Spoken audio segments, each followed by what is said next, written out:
Once again, the jackal is out of luck.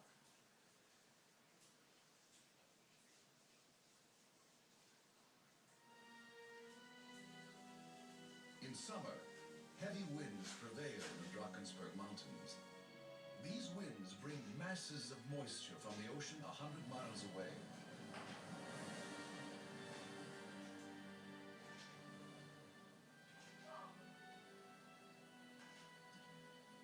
For the residents, this can mean a cold, wet snap at the very outset of the warm season. The changeable weather is another reason why the baboons appreciate their cliffs. Even when the rain pours down for an entire week, they have a roof over their heads.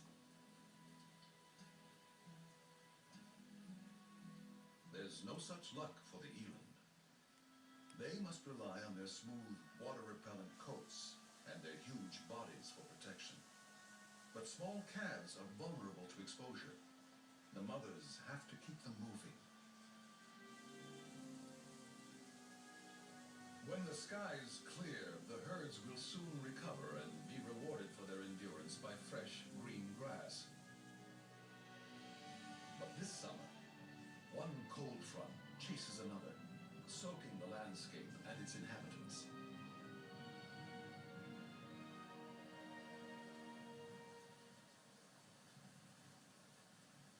Eland are desert dwellers by design and specialize in enduring hot, dry periods. This cold, wet weather pushes them to the limit. What's worse, the old, dry grass is beginning to rot in this permanently wet condition and quickly loses its nutritional value. At a time when the eland need extra nourishment, their pasture is turning into a green desert.